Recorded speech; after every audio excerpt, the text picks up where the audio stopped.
Hi, welcome everybody. Can everybody hear me without the microphone? No, you need the microphone. No. We do need the microphone. Okay, is that better? Better? Okay, it's giving me the thumbs up. Okay, I'm here today to talk about the Student Disability Services and academic accommodations. I'm going to try to go through this really quickly because I know there are a lot of presentations that need to happen today. First of all, I want to talk about why our office exists, and I know that Terry talked a lot about law, so I'll try to keep that to a minimum and keep everybody awake. So hopefully we'll just have one slide on that. Our office exists to help ensure that students with disabilities receive the accommodations that they are entitled to under the ADA in Section 504 of the Rehabilitation Act. So we'll be working with you as faculty to make sure that the accommodations that students are supposed to receive are implemented in your classrooms. The first thing that I want to emphasize is that the ADA is civil rights legislation. So if you get it in your mind that it needs to be treated like any other civil rights legislation, you go a long way towards understanding what the ADA is and what its intent is. The intent is to provide equal access, which is pretty much the intent of all civil rights legislation, right? Either it's meant to provide equal access to people of color, or it's meant to intend equal access to women or various minority groups. So there are certain groups that are considered protected classes under the law, and people with disabilities are one of those protected classes. The ADA adds a little bit to that civil rights legislation. Not only does it say that students with disabilities have to be provided equal access, but they also have to be provided equivalent ease of use. And this is significant to you when you're teaching, and we'll talk about that in just a minute. So, how do you know when there's a student in your class who requires some kind of academic accommodation and what that academic accommodation is? You'll receive an advocacy memo through your UTAB email account from my office that says, Joe Smith is in your class, and here are the accommodations that Joe Smith needs to receive. All of the accommodations that are on that memo have a myriad of court cases behind them, indicating that these are long-standing, approved academic accommodations. But should you, for some reason, due to the nature of your specific class, think that this may be a fundamental alteration to your curriculum, please contact us. Continue to provide the accommodation, but contact us. There are two reasons under the law, and I say this because there are two reasons under the law that a student can be denied an accommodation. And those are, first, an undue burden. And we really might as well not talk about that because there's never been a university in the history of the ADA that has ever won a case under undue burden. It takes into consideration the entire budget of the university, and given that kind of a budget, almost any accommodation doesn't constitute an undue burden. The other way that an accommodation can be denied is that it's a fundamental alteration of a curriculum. Now, this seriously has to be a fundamental alteration of a curriculum. It can't be, this is the way I like to teach my class. There's a process that has to be gone through. It's called the Wynne-Tufts process, based on, dare I say it, another law, Wynne versus Tufts University. And it says you have to bring in your staff and your deans and all of those folks, and then you have to bring in outside sources that are experts in how to teach that subject, and then you have to bring in experts on the field in general, and they all have to agree that this is fundamental to imparting knowledge in this subject, and then you have to bring in experts like myself in my area to say that there is no accommodation that would make learning this possible. One example might be, I want to be a doctor, but I have no arms, and there is no physical accommodation that would allow me to do CPR. That would be a fundamental alteration of the curriculum. If you can't do CPR and there's no accommodation that can allow you to do CPR, you can't be a doctor. Although I'll tell you about one that surprised me, a case that happened recently. I don't remember the name of the student, but it was versus Palmer Chiropractic. And this Palmer Chiropractic had a class on reading x-rays. The student said, I don't think this is fundamental to being a chiropractor. I don't think I should have to take this class on reading x-rays. My initial thought on reading this case was, gee, that seems pretty fundamental. If somebody's going to be working on my back, I want them to be able to read an x-ray. When it went to court, the court found that the school was incorrect. They found the school was out of compliance. They said, first of all, when they looked at other schools, there were other schools who did not teach courses on reading x-rays. And second of all, that there were many chiropractic practices who sent their x-rays out to x-ray experts to read them, and then they went back to the chiropractic practice to act on what the experts had determined. So although at this school they considered it fundamental that chiropractic students be able to read x-rays, it was not general practice and not considered generally a fundamentally important that a chiropractic student be able to read x-rays. So it just brought back to me the importance of, if we're looking at a fundamental alteration, we can't just look at our own school, we have to look at everything surrounding that issue. Every area has its own language, so just quickly I want to define for you what accessibility means when you hear it from our office. It means that individuals with disabilities are able to independently acquire the same information, engage in the same interactions, and enjoy the same services within the same time frames as individuals without disabilities with substantially equivalent ease of use. And equally effective means that the alternative format or medium communicates the same information in as timely a fashion as does the original format or medium.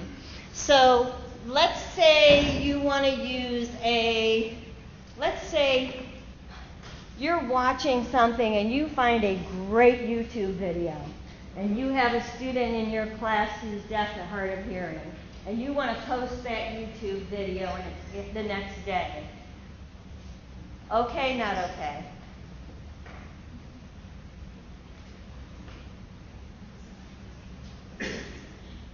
Would it meet the standard of communicating the same information in a timely of manner? No. Would it mean that that student would acquire the same information and enjoy the same service within the same time frame as students without disabilities? No. So you post that video without captions, the university has violated the Americans with Disabilities Act.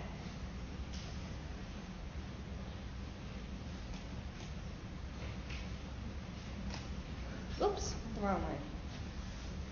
Ah! Uh-oh. I'm in trouble now. We're going to skip this one. So what are some tips that you can do to help make sure that your classes are accessible, because the goal is to design your courses as accessible from the bottom up. That way you don't have to worry if in week 3 or week 6 you get an email from my office saying you have a student who is now enrolled in your class who requires that all their materials read out loud. Or you have a student in your class who requires that their materials be captioned. Select your textbooks early. Consider one of our suggested publishers, and I'll have a list of those later. There are some publishers that have made commitments to work with universities to get us electronic files. There are some that will not. Now, an electronic file doesn't mean that it's accessible or that it will read out loud to a student. What it does mean is that the publisher will get it to us to edit. We edit between 3 and 450 books a semester. We edit them page by page. Sometimes a math book can take us up to 1,000 hours to edit one book. So the sooner we can get those books from publishers and begin editing, the sooner we can get them done and have them ready for you to use on the first day of classes. If they're not ready to use on the first day of class, we'll be working with you to say, hey, what chapter are you using first? And try to get that chapter edited. But if nothing is ready, unfortunately, you can't use the book. You can't use a book that's not accessible in a class if there's a student who can't use it. Because, again, that would be unequal access. You have to provide equal access to all students to the material. Another new thing that we're looking at is graphic novels.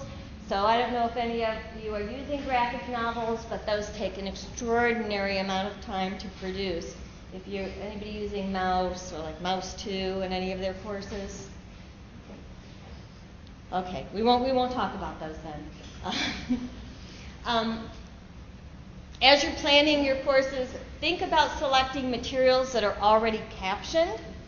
Captioning takes time, and if you want to, just build into your curriculum materials that are already captioned, it's going to save you a lot of hassle of working to make sure those materials get captioned and they get captioned in time to use them when you want to in the curriculum.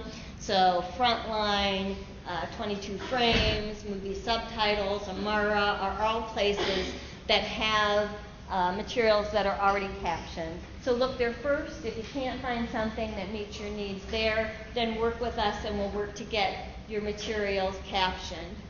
Another thing that we're seeing more requests for audio described materials, and those can take a significant amount of time to do. So a blind student may not just need to be able to hear the conversation that's happening in a video, but may need things described to them. What's the description of the action that's happening in the video? We've also had this request for plays. For a blind student may need someone to go to a play and describe the action in the play. And there is at least one website that does provide audio described materials. And so if you have a blind student in your class, you may think about looking for materials there.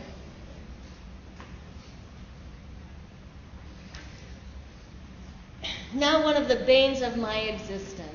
Have any of you ever used third-party software? And there are probably hundreds of them on the university. We just listed a couple of the main ones, like the Alex, the MyLabs, Connect, Lecture Tools, Applia, Adobe Connect, any of those. They're homework programs where students go in and do their homework automatically, and it gives them feedback and says, hey, here's your feedback, try again.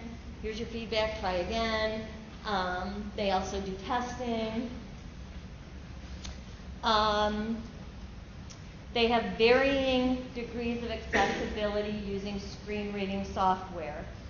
Now, screen reading software is used primarily by students who have learning disabilities, for example, dyslexia, probably 97, 98% of our students who have this as an accommodation have a learning disability of some sort. The other couple percent may be blind or may have a physical disability where they can't turn pages, so they need their material to read out loud to them. This becomes a real problem, and you really want to know how accessible your product is, because if you're using I would say about half the Aplia products have some accessibility. About half of them, none of the questions are accessible. So if you choose an Aplia product that is not accessible, you're going to have to rewrite every question and make it accessible. That is a tremendous amount of work. Now, we will work with you to find some assistance, and we want all of the graduate students to be trained so that they can assist faculty in doing this, because I can tell you, when I tell faculty, guess what? The ALEX or the Aplia that you picked is not accessible, and all of the questions are going to have to be rewritten before you can use it in class. I do not get happy faces. I'll bring up some training dates in a little while, and we encourage all teaching assistants, all graduate assistants to come and get training so that they can assist faculty in creating accessible materials. I can also tell you this is a marketable skill.